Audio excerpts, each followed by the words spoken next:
Wednesday vibes, midweek check-in with your two besties here. Wow, that was smooth. I like that. Cute. We'll start with our 10 and 10. We're kind of doing a throwback for some reason, which I can't wait to find out, of like crazy like home remedies or home like even like just like natural health trends, hacks. quotes everywhere. Yeah. Do you want to go first? I want to know where this came from. Yeah, so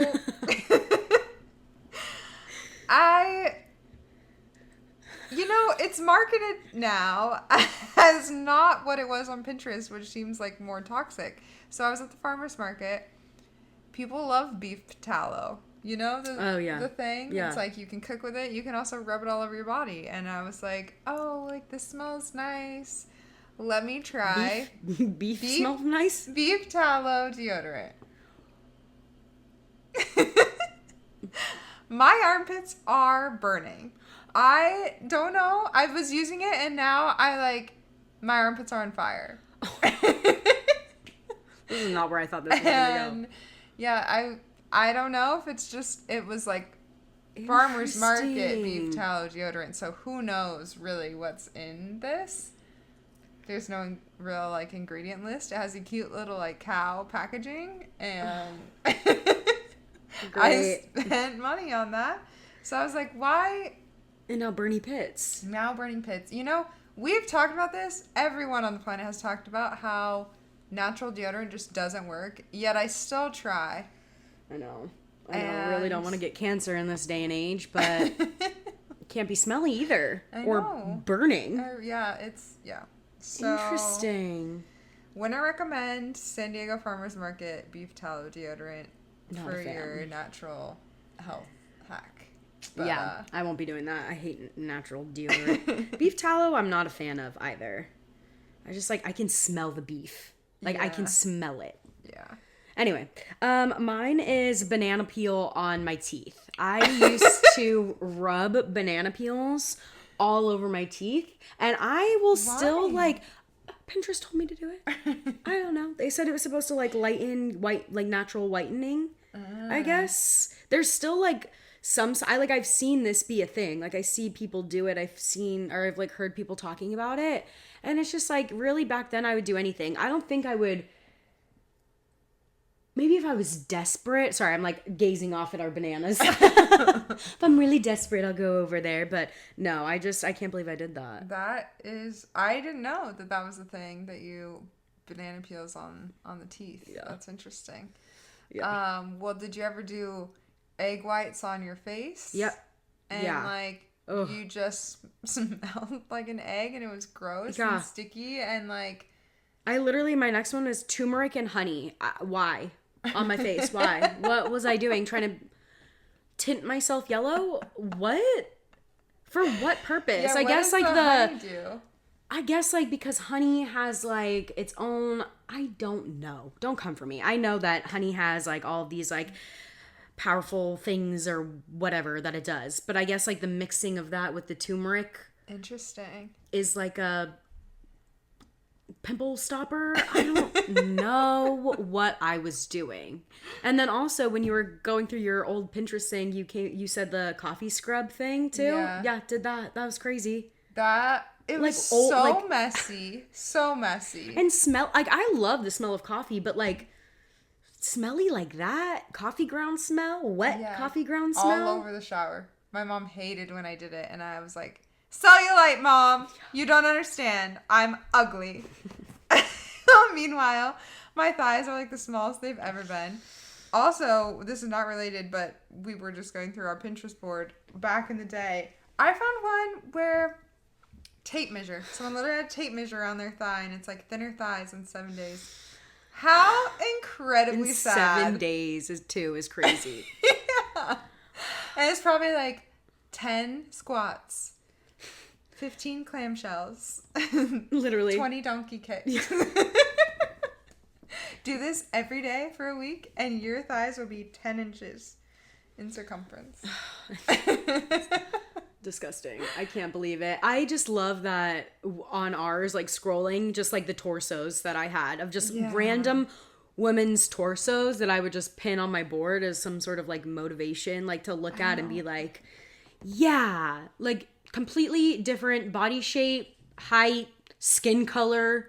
We are not. No. Like, what was I doing? I don't know. It's so bad. But that's how they got you, because it started with that. And that was my next one, too. I don't even know what number we're on. But the drinking lemon and apple cider vinegar in the morning was a thing that I did for a while. Not like a while, but it was like something in the back of my head. Like, every time that you would, like, restart your, like, your health kit when you're like back on the wagon, that's what I would like start with, like my hot water, my apple cider vinegar and lemon. And what started was a picture of some freaking skinny woman's torso with like the drink this every day to look like this. And I'm like, cool.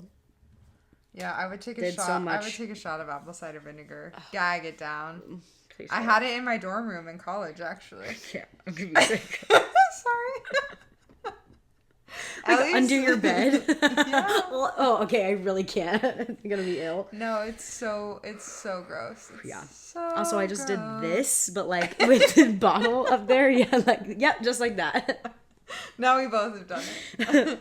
Oh God. Well, I also have one more thing because I bought two things from the farmer's market. So beef tallow deodorant doesn't work.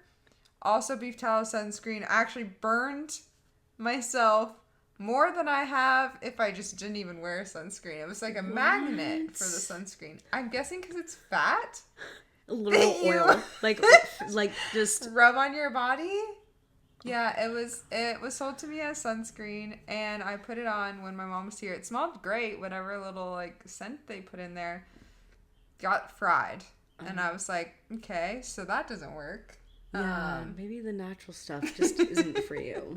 Maybe you're like allergic to beef. Maybe. I don't know. Tallow, maybe. I don't know. Yeah, but that was another fun thing. Did you ever sleep in saran wrap? And wrap it around your legs and your butt and your torso? Yeah. Yep. And I couldn't breathe. And then I would not really sleep. No. And so then I'm sleep deprived, probably starving myself, angry hormonal teenager, and my mom's like, who is this devil? They're like, good morning. You're like, ah! Fuck off. Literally how we were to our parents. Yeah. Or to our moms. No, I remember distinctly waking up and it just being like rolled up. Like, and I'm like, what am I doing? I don't know. What were we doing? I don't know. I literally can't understand it. Yeah. Well, the coffee grounds one was my other one, so I think those are mine, unless you had. The other one that I still do to this day, I will still do it, is put toothpaste on my pimples. And it works for you? It works. Almost every time it works. It dries it out. I saw it on Pinterest but way, way back in the day. Did it as I was a kid. It worked then. I gave the same advice to Anais when we were growing up because I saw it on Pinterest and I was like, look what I'm doing. You should do it too. Gave it to Sophia and Isabella. I love it. I still do it to this day. Just like a little, it's like, I have the benzoyl peroxide cream now, so I don't use it as much. I also don't really break out as I'm like fully breaking out right now, but that's because I'm on my period. But when I ran out of my benzoyl peroxide, I would just take my little toothpaste and boop, boop, boop, boop. Dries it right up. Yeah, I like it that way better than the patches. I hate those stupid. Those don't do shit. They work for me. I hate them. I hate them so much. I feel like it makes you think it's doing something because it like gets all like you can see something and then you take it off and you're like, no, you're still there. And then it just like turns into a scar or like a lump that just like stays there forever somewhere on there that I have evidence. And I'm like so frustrated with those things. I feel like my hack is that you pop it first. And then you put the patch on, and then it sucks everything out, and then it works. Yeah, see, I'll just do toothpaste at that point, because I feel like it's, like, the same thing. But then again, it's, honestly, as I'm saying this, I'm like, I bet it has something to do with, like, your, what are you saying? Like, what's the word? Like, not manifestation, but kind of. Like the placebo yeah, effects. The more and more you think it works, it's just going to work because you believe it. So I'm like, maybe that's why. And I'm just, like, same with the thing. I'm like, the other things I've just assumed aren't going to work, so they're not working. So I'm just like, you're done. Buy spot treatment. I'll keep my toothpaste. Colgate sponsor me. It's a good way to end. The one natural health hack that works. But yes, exactly. That's like healthy, sort of. I feel like, well, let me just back up. If you're new here, Erica and I both come from military households, and I feel like it's impacted our lives very differently in different ways growing up and now, and like every possible way, honestly. Yeah.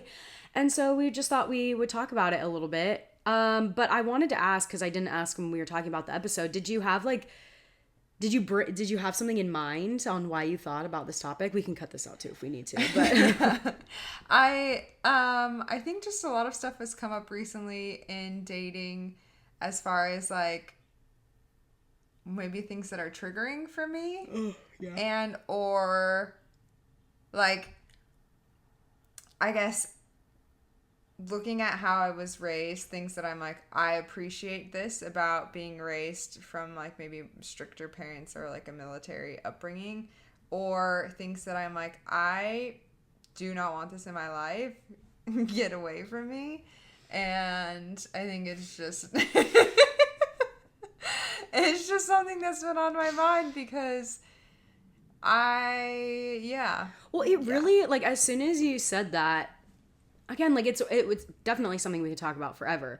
But then I started really thinking of, like, okay, well, what do I have, like, that's actually, like, worth of substance to talk about? Like, how has this affected me? And then I'm, like, thinking about, like, okay, yeah, like, as a kid, I moved around a lot. Like, yeah, I had to see a lot of different people. Like, yeah, that's definitely had its impact. But, like, what about now, like, as an adult with, like, relationships and, like, literally anything? And I'm like, oh, my God, like, it's insane what military families have to do, and like how once you're out you kind of like see it, but then you're like also in it at the same time. I don't know. Mm-hmm. That's kind of like not making any sense. I think the way that I approach it now and how I'm excited to have this conversation is a lot of like growth and like, I don't know, like proud of who I was as a kid. But I'm not gonna lie, living in a military family was fucking crazy. And I think the big thing that has been like my thing that I carry into is like the moving around all the time. Yeah, I feel like we should give context on like our upbringing, because they were very different. Like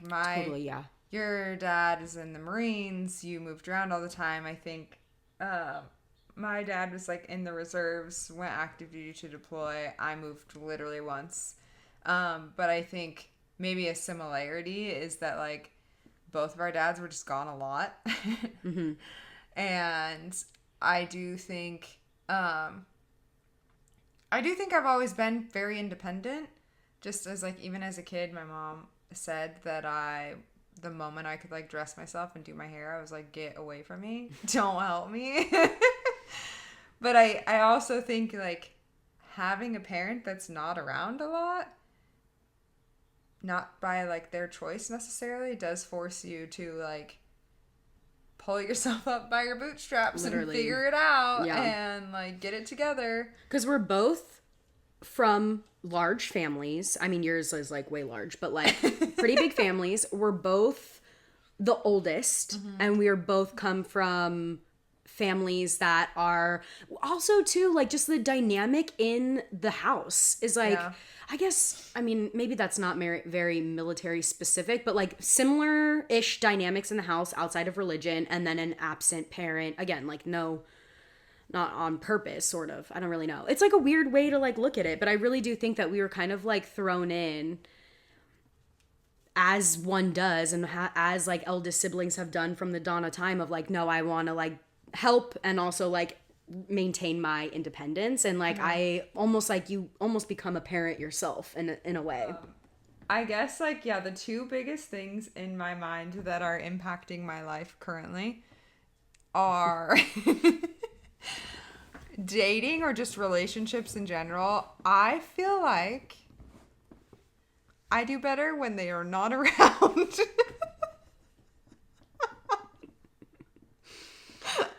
I don't know if it's because I'm like used to that. Yeah. And then when we have our time and it's great. And then great, I'm going to go back to what I was doing. I don't know, but I do feel like that has been the theme of my dating life. Like every single person that I have had an actual relationship with has not been around at some point in the relationship, and I'm like, oh, that's when our relationship was the best. Oh my God. I love that. No, that's so fascinating that you say that, because I can kind of see that. But wait, what was your second thing? So that, and then... And then it kind of goes off of what we talked about last week with emotional intelligence. I think I also have in the past gravitated towards people who are maybe closed off to their emotions, or like... Sorry, keep yawning, guys. My bad. Yeah, sorry to bore you. You're not. It's me. It's my head.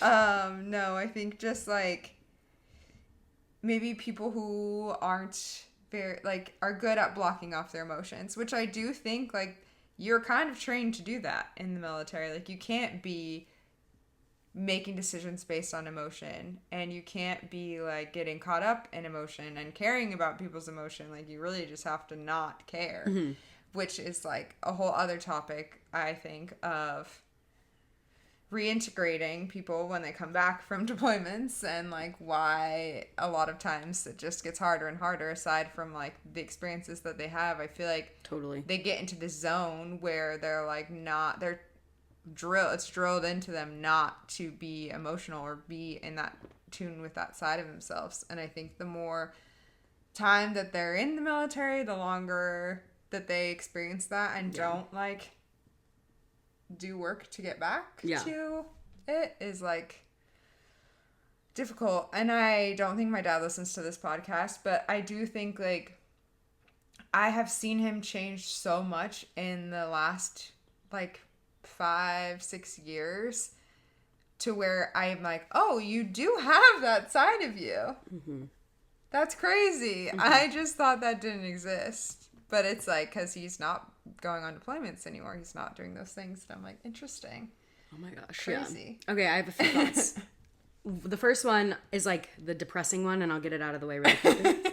But like you saying that is like kind of like a revelation. Like it's something that you know, but it's nice to hear, because I know your dad. Very similar. Like obviously you see a little bit more of a goofier side than most people, but like...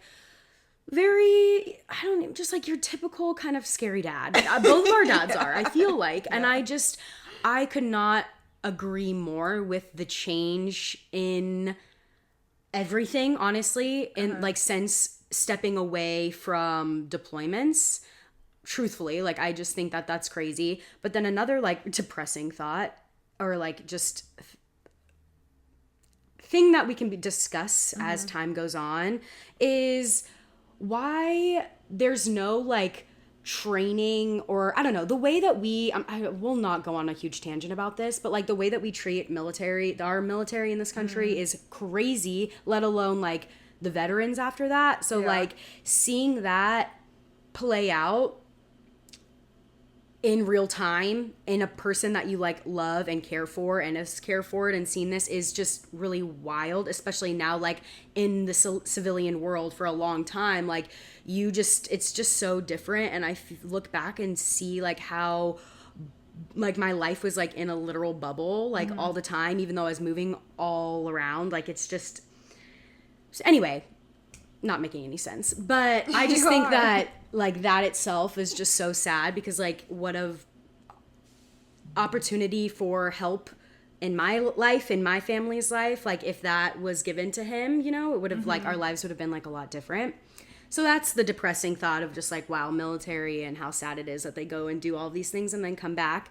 My next thought is like, I've always said this, and I will continue to say it, like I believe that the family serves just as much as the person in the military. And like obviously the person in the military is not, or the family is not like deploying or you know doing very hard stuff like that, but like It is hard. Like, your mom had to raise so many freaking children running around all the time. Yeah. Like, that shit is hard. Then you have to, like, come home and you have to deal, like, or, you know, dad comes home or whoever comes home and you have to deal with, like, the emotions and the roller coaster and all of this stuff and, like, that the military brings. And it's like, and I had to fucking uproot, me, my siblings, my mom, my dog, everybody had to uproot our lives constantly. The longest place I've ever lived is college, which is 4 years. And like, to me, that's not crazy. But then I grew up a little bit and I started talking to people and I'm like, wait, this is crazy. Like, what the fuck?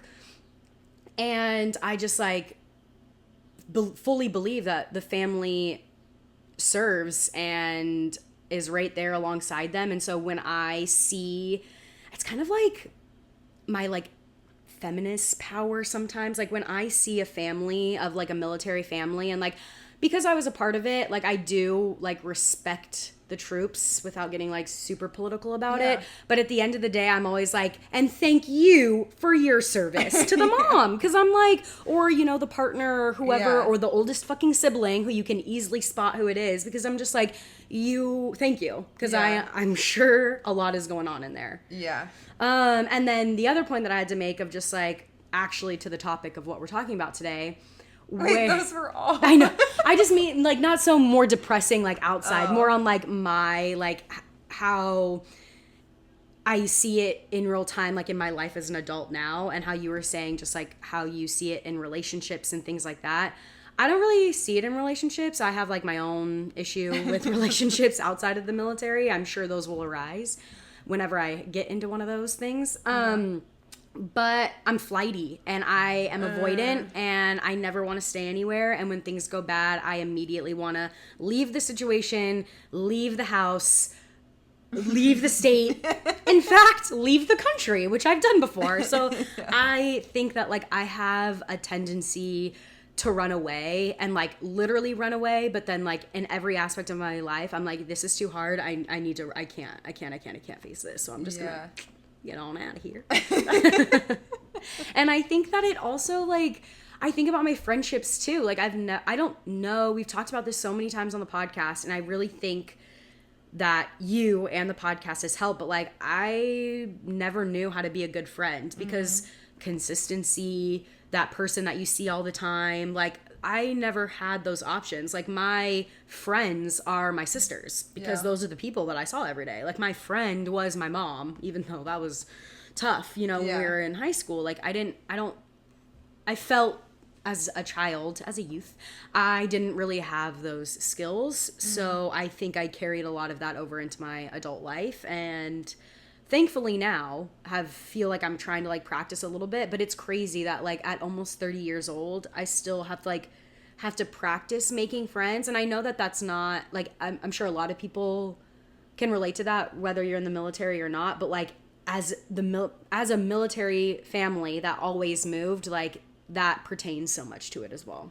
Yeah, I do wonder, like I feel very similarly in that I can be so quick. Maybe it's the Aries thing, maybe it's the military thing, maybe it's oldest sibling. I don't know what it is, but like cut someone off and literally never speak to them again and I'm fine. And I'm like, okay, moving on. Yeah. Like, okay, that's it. And then whether it's because I feel like they've wronged me or someone that I care about, or it's like we just aren't connecting anymore or whatever it is, I'm like, all right, that's done.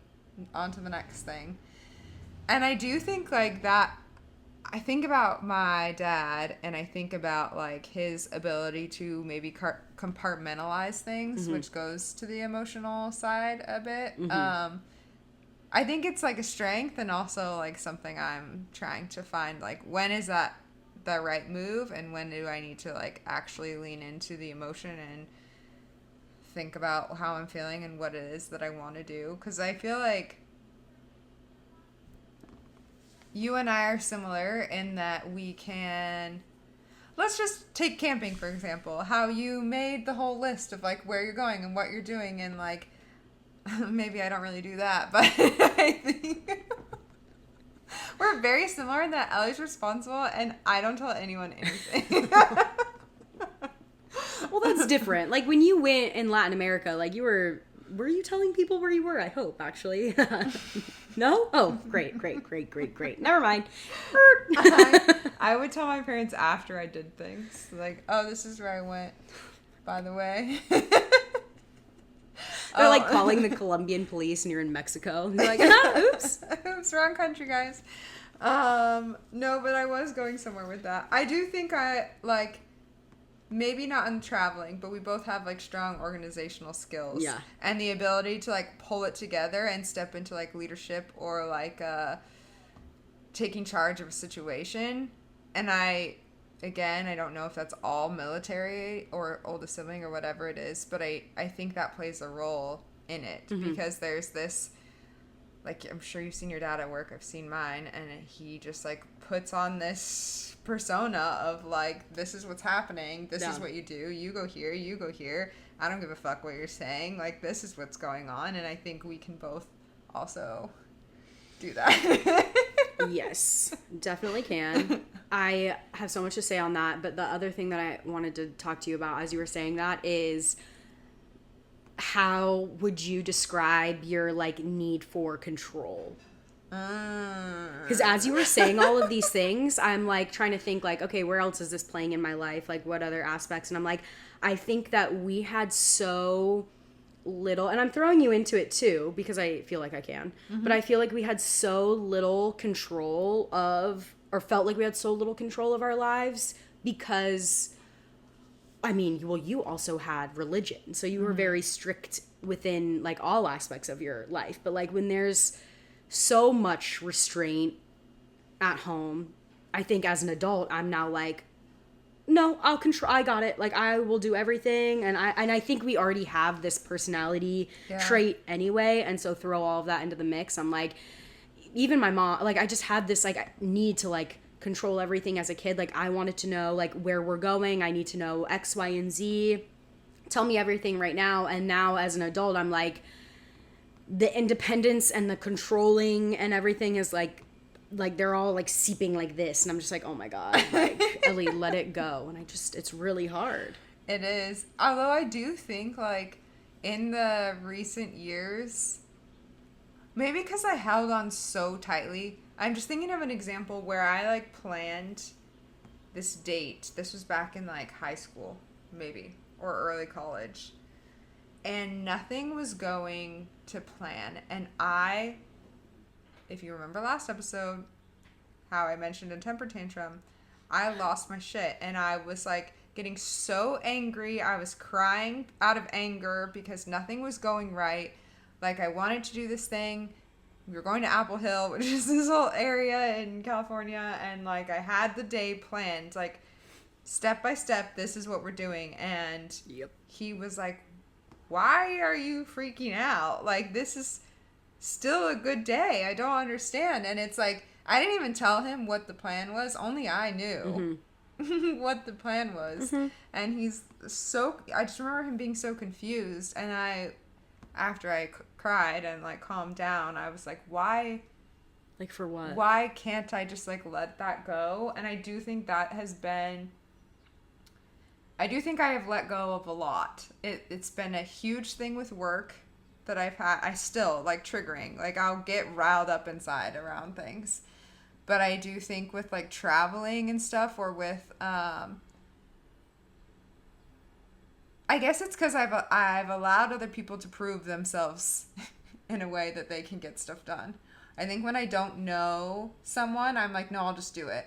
But if someone can, or is like has shown up and like, does that make sense? It does. I just don't know if I agree with you. Really? I think that you're really good at finding other people's strengths and giving them, oh my god, this sounds, I don't ever feel like it's demeaning or to me, but I feel like, for instance, if we are going on a camping trip, like, I'm just trying to come up with like off the head, like, it's okay, you can say a real example. I'm just like, well, no, I don't have like another example. I just think that like, if we're going camping or we're doing something, like, and you're the one in charge, you're gonna give me a task that you know I'm good at or that I like. Not that you're giving me tasks, but like, you know what I mean? When we're like divvying up chores or like something or another, or like the camp spot, or like I'm trying to think of a situation where you would do that. It's not like you're ordering me around. Or like even with other friends, like I don't think you're controlling in that aspect of all, but I don't think it's necessarily like, oh, okay, you've proved yourself, go do whatever you want. It's more like, okay, like I still like being in control, but I recognize that you're also really good at this, and this. So like I'm gonna do what I'm good at, and you go do whatever you're good at. Like I still feel like that's there. And sometimes I can see it in the back of your eyes where I'm like, she wants to control. She wants to take it. She's just going to be like, no, I'll do it better. And I am right there with you. You know how many times I want to be like, never mind, I'll just do it. Yeah. Whatever it is. Like, I don't know if it's like the act of finishing the task, even though I know someone can pack a car. Mm-hmm. People pack cars all day long. I get it. Oh, wait. I know literally so many examples now. Okay, keep going. of your life? I'm literally those pictures hanging on that wall. Of that situation? Mm-hmm. Like, I'm like, oh, shit, actually, yes. So many things. When I'm like, do you want to help?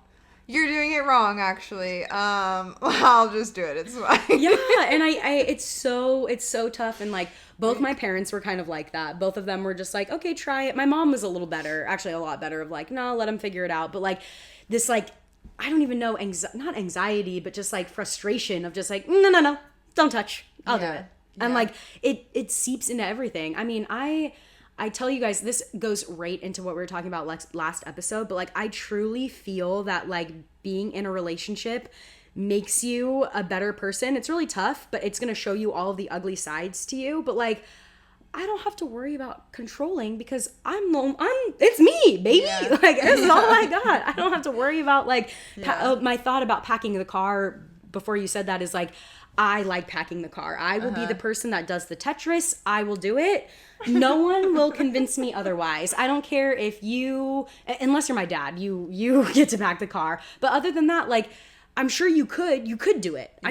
I know everyone is capable of doing it. I don't care. I want to do it. Like, I just want to do it. Like, when you said that, that's what made me be like, yeah. Oh, yeah, actually. Me over here being like, I've actually really never do that anymore. Yeah. I'm so good now. I don't know. You're like, what do you mean you don't agree with me? Like, hold on. I just blacked all of those out. No. It's so, it's tough. But, I was going to say something else and I kind of forgot. Oh, that's what I was going to say before is like the fact that I feel pretty blessed in my like singlehood right now, but my like thing that I was saying last episode is I truly believe you, like, hard parts of you show when you're in a relationship, but you get better because, like we were saying last episode about like the EQ, you're literally having to share space with a person, but like you also have to like lean into more like masculine or feminine roles that are opposite of what you normally are in based on like the person. And I feel lucky that I haven't had to do that. I'm literally just worrying about myself, but also I do think that all of this is a huge barrier on why I'm not in a relationship, because I am like fleety. I'm like, I'm just gonna run away. I only want to do it if it's good, but like that's so dumb to say, you know, like that's not attainable. I mean, I get it though. I feel like it's what, fight, flight, or freeze. I'm a freezer. You're a flighter. Mm-hmm. But I think it is related because I think of both of our dads, and this is maybe just like upbringing in general.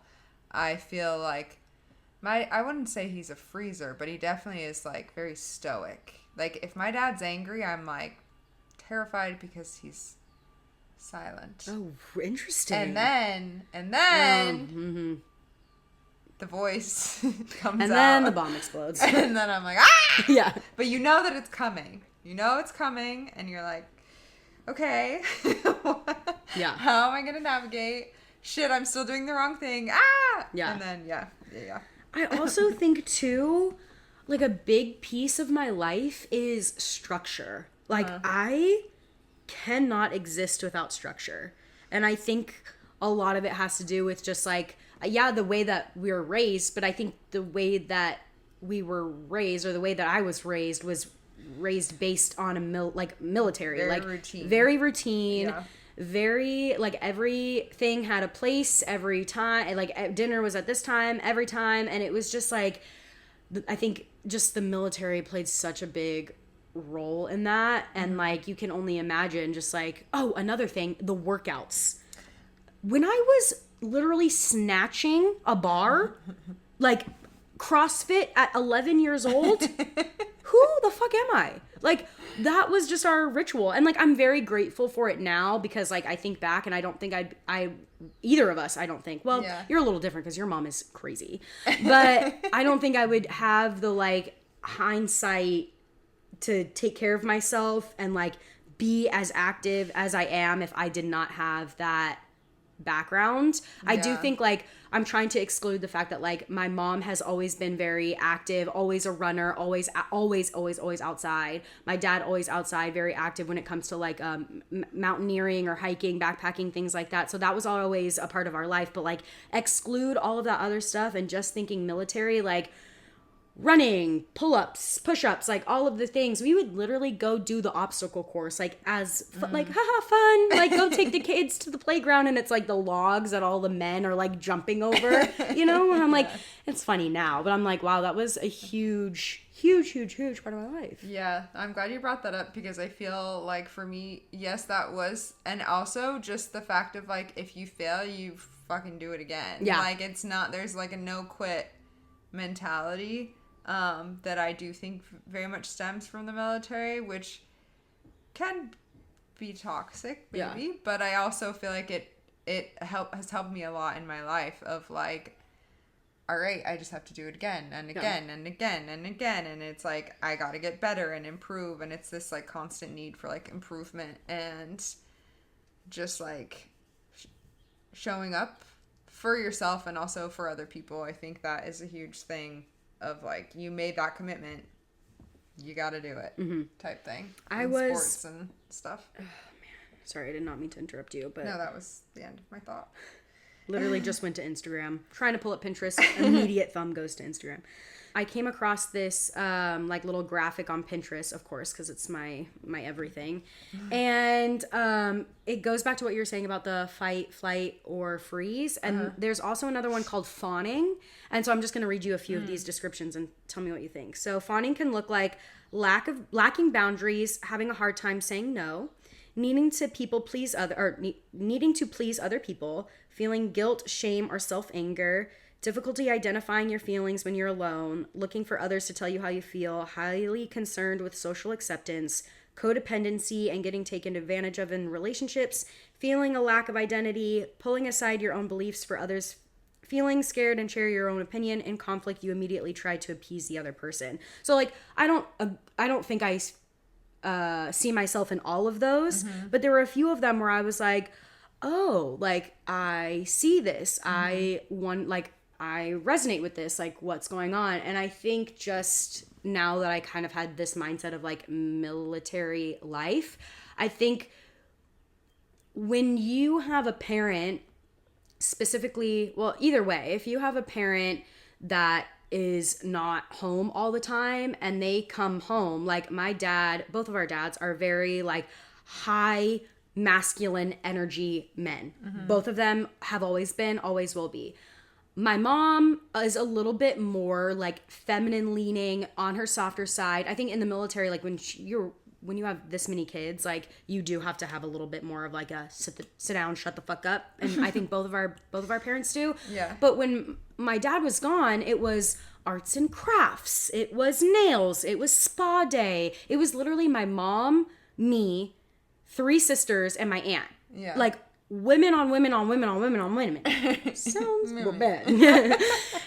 But it's like all of this energy and like you're growing, you're learning, your brain is trying to develop, you're picking up social cues, like all of these things. And then all of a sudden this like man comes in and now it's like this like man, blah, blah, blah, blah, blah. And then I start to think like now as an adult, I have this tendency to bow down to the man. It's gotten a lot better, but like in past relationships, in men in general, especially men in what do you call that? Like roles, like higher roles than me, like authoritative, in an authoritative position. Like, not that I have to like bow down, but like I will, like I'll do anything that you want. Like I will fawn basically.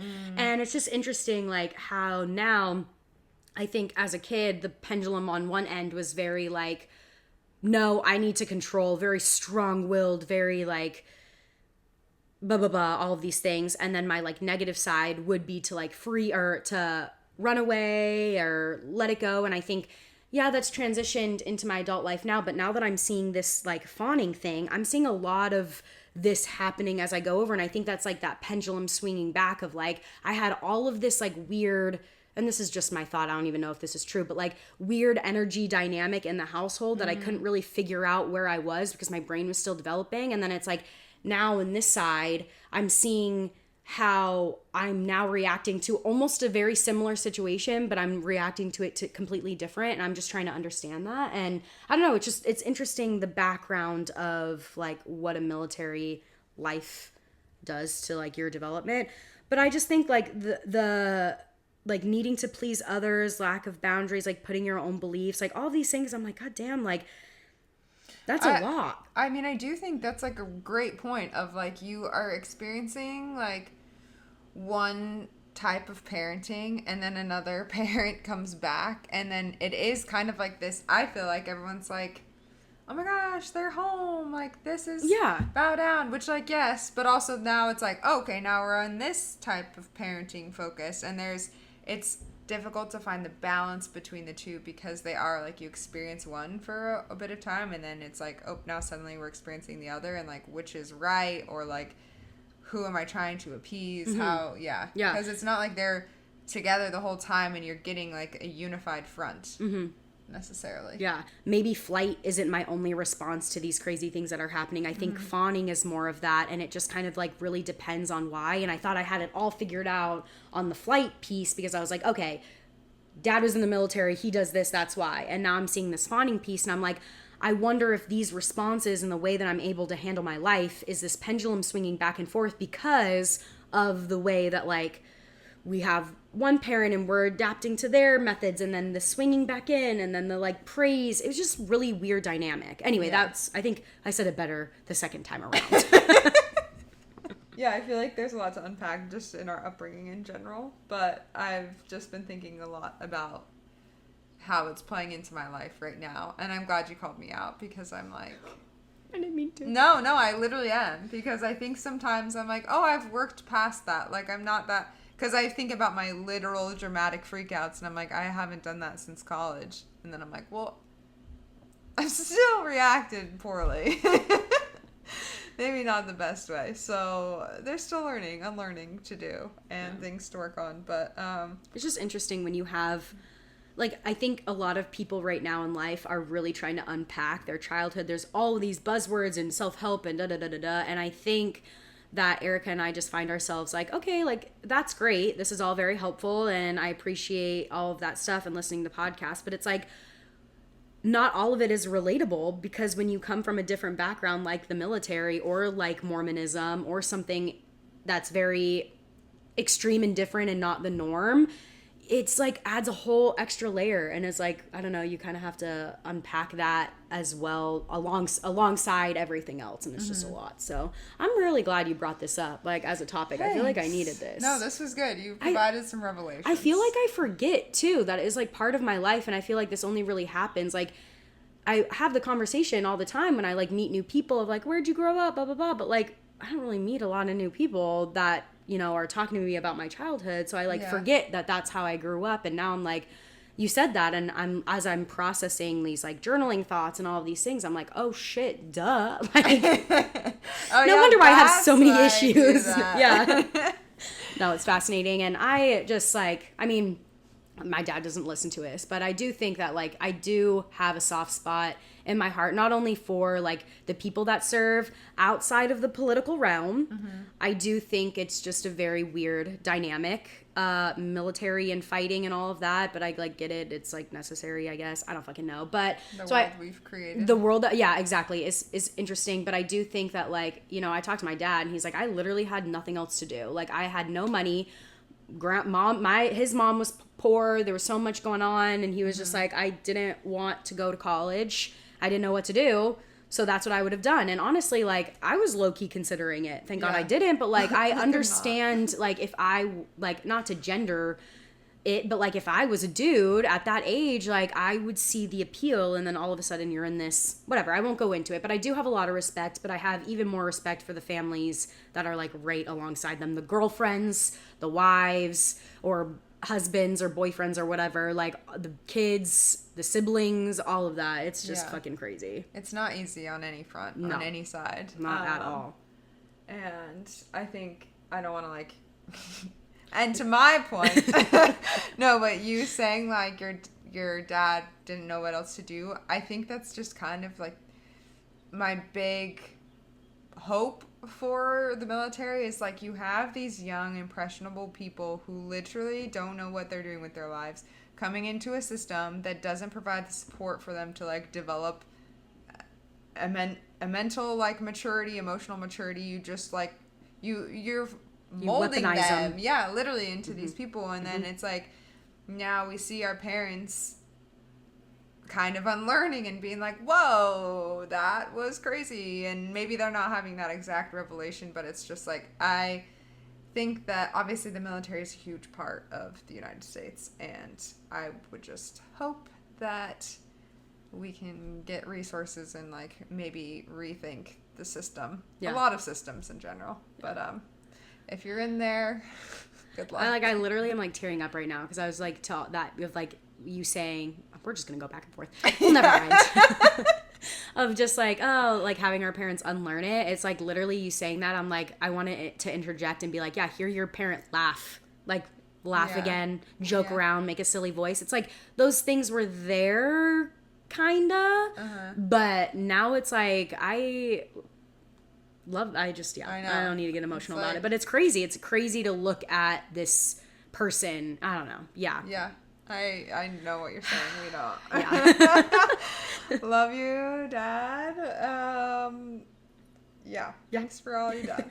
And Mom too, and all the things. Anyway, that's a little bit about our upbringing. Military brat. Military That's brats. us. I do want to clarify, Ellie said she's not a brat because that's only for the Army, and she's not Army, so anyway, we just had to come up with a name for the episode. I love it. Anyway, Fly to Spec Podcast, wherever you get your podcasts, TikTok, YouTube, Instagram. If you listened to the last episode and it said 10 minutes, it's actually not. Sorry, I don't know what happened. But anyway, we'll see you next week. We'll see you next week. Bye.